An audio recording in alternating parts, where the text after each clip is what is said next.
And first half went well for us. We got off to a great start shooting the ball and played good offensively and defensively. The second half, I was disappointed in our defensive intensity, and we let a couple of guys, Cardwell and Bush, went for 25 and 23, played very good, two good players, and gave up scored 121 points, gave up 80. That's going to happen when you have that many possessions in a basketball game, but it was our largest opening night victory, scoring the most points, I believe, in about 40 years. So proud of the way we played offensively, and defensively we left a little bit out on the court in the second half. Then we turned around and prepared for Tennessee, a group that's very experienced. Top 6 scorers are back, including 5 starters. You guys have talked about us quite often losing 3,000 points. Well, they have 4,000 points returning to that team that could have been a Final Four team. They were very focused. Grant Williams is a returning SEC Player of the Year. Last year from the three-point line, he was 3 of 25. He was 3 of 4 in our game. So it shows you he's worked on his perimeter skills, trying to get to the next level. And then the other All-SEC preseason first team, Admiral Schofield, had a nice game for them as well. We got off to a good start offensively. Had the lead at 13-10, lost a defensive rebound that we had, and Tennessee scored, and then that started a 20-4 run, I believe, which put those guys in front to stay. We were never able to cut it lower than 13. We did that at 16-minute mark of the second half, and then also at the 13-minute mark of the basketball game, but we're unable to cut into it any deeper. It was a good experience for our team. We got sped up a little bit offensively in the first half and didn't execute the way we needed to. And defensively, even though we did some good things early in the game, we got away from our game plan and we missed some rotations and some assignments and got burned because of it. So that's what happens when you play an experienced team and a team that's on a mission to make their first Final Four in school history. We'll prepare this week, starting tomorrow with Kansas. We practiced yesterday, and today's an academic day. We'll get back into the basketball part of it tomorrow, and we're going to have to get better in a hurry. Going in and playing the #1 team in the country. Coach Self has done a fantastic job there and won the Big 12 championship all 14 years that he's been there, which is an unbelievable streak in today's time of college basketball.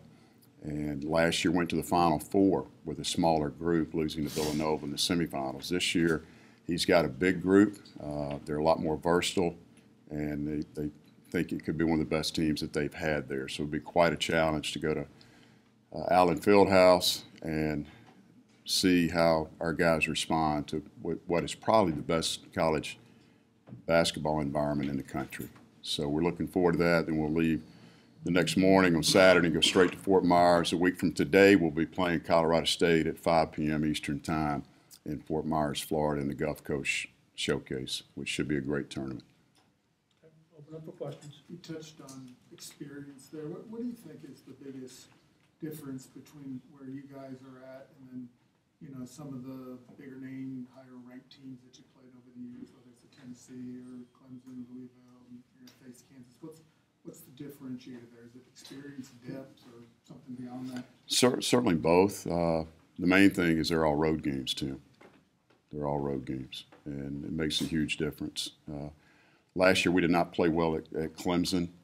It was our worst loss of the season. We got beat by 29 points, but we took some positives from that game, one being we shot the ball from free throw line extremely well. We continued that through conference play, shot 79%. In this game against Tennessee, the biggest positive that we can take away is that we battled them on the glass, a much bigger team. And the first half, we were charged with 10 turnovers. The second half, we only had 2, so we took much better care of the basketball in the second half. What do you take away, and how do you translate to your players? Like, hey, look, guys, let's take what we learned and let's move it forward because we need to go be tops in our conference. Well, we watched film yesterday, George, trying to learn and get better and just be consistent. We missed some rotations defensively. We're a little bit slow reacting to a couple of situations. and it's going to come with more time. Again, we talked about getting exposed, and we got exposed on both sides of the ball in this game, and we will again versus Kansas if we don't improve in a hurry. Any concern about the quick turnaround between Kansas and then getting down to Florida and facing some peer-type competition? It's the exact same schedule that we had last year, Cody, except for we played Savannah State here and then flew on Saturday to the Cayman Islands and played Iowa at noon in the first round of the Cayman's Classic on Monday, and played well. So Colorado State's 2-0 presently, and they have a home game this week, I believe, against Montana State.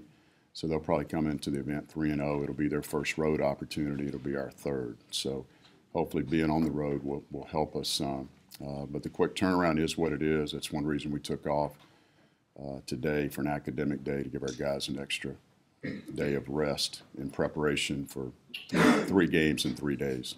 From watching Kansas against Michigan State and their other game, was it the length that impressed you the most about them, or was it maybe something else that you saw that makes them look so potent early on? They're playing 2 freshman guards in Dotson and Quentin Grimes, who went to College Park High School in the Woodlands, where my son graduated from, so I'm very familiar with him. And Marshall Grimes' son, a legacy, USL legacy, by the way, good friends with Trajan Wesley. But their guards are good. Quentin's length is really good. Seth, he is a combo guard, can play point, can score it in a hurry. He's very explosive, and certainly is a future NBA player like several guys on their roster. But their size up front, he's gotten away from playing the high-low game in the past couple of years that they like to play. I think they'll go back to that some, but just a lot of depth. The Lawson brothers that transferred from Memphis, they're both good. One of them's outstanding. I mean, he's a big-time player, and I'm sure that they're glad that they took him when he decided to leave Memphis. So they've been getting transfers recently and had a lot of success with them. Malik Newman helped them get to the Final Four last year, and they've had a couple since then with the Lawson brothers, and then Charlie Moore from California, another guard. Coach, you were talking about the historic gym that you're going through. Is there any?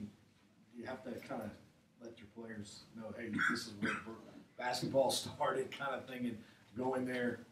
You know, it's nice to be here, but we're here to play. Yeah, our guys are looking for the challenge, and as I told them after the Tennessee game, it's not every week that you get an opportunity to play 2 top 10 teams, you know, within 8-day period, and to go play the number 1 team on their court is quite an opportunity for our young team. So we'll see how we respond. They know the history of the building. They know the history of Kansas basketball, and we're looking forward to it. It's a great opportunity to play number 1, and I'm glad that Kansas is ranked 1. They'll play Vermont tonight, I believe on ESPN2, so we'll get another look at them tonight. It'll be their last game before our game on Friday. Coach, which of the young guys has kind of stood out to you in the first couple games of the year? Trajan's done a good job. You know, certainly felt like he could do a good job for us as a freshman, and he's stepped up and done that. Jeremy Hayes has had his moments, and he missed a couple of opportunities the other day that defensively and offensively that he normally gets in practice. Wasn't able to convert, but he's playing hard, and both those guys have a bright future.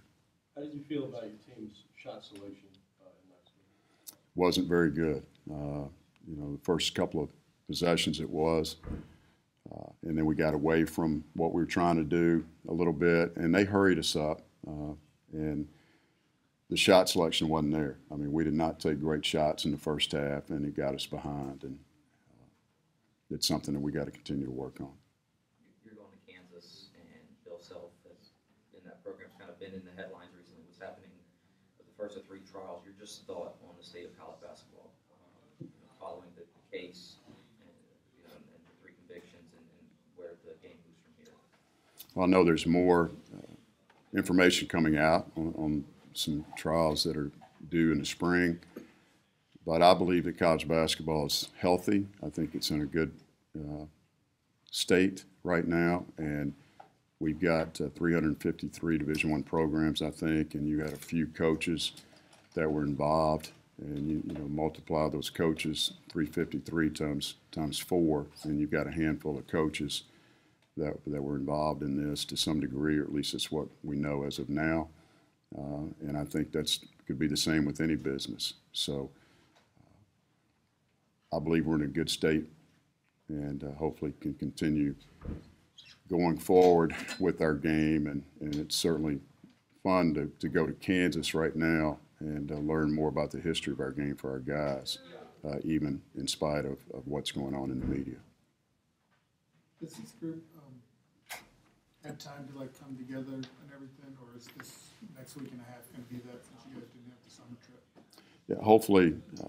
We have not come together yet, Tim, and we've got to grow. We're a very close group, but we're not on the same page yet. And this trip is a big bonding trip for us, and hopefully we can play well in these 4 games that we're about to go into this weekend. What's the next step in coming together and getting on the same page? Just experience, having some success, competing with good fundamentals, doing things the right way. And having some success. And certainly it's what our goal is. We want to be a better team as we progress later in the year. And our teams have typically played their best basketball at the end of the season. I don't expect to play great right now, but there are certain things that we do need to play together and grow and become more of a team. I believe you can look at Coach Napier in football, what they're doing right now. I'm very proud of their coaching staff and their players, and they fought against Mississippi State, a ranked team at the time, and then Alabama didn't play very well, but they took some positives out of that second half at Alabama, and I think they've gotten better and better. And from what I can tell, they played in one of their best games on Saturday. So with 2 games to go, they're where they need to be, and that's what we hope to do as we get into conference play. Is that the biggest thing that you would like to get out of the Gulf Coast showcase is just the camaraderie, or is it maybe something even on the court that you'd like to get from a trip like that? We certainly want to pick up some W's. A little sunshine and some W's is always good at this time of year to go to South Florida. But we need to play better defensively. We need to have better shot selection, as Scott mentioned earlier.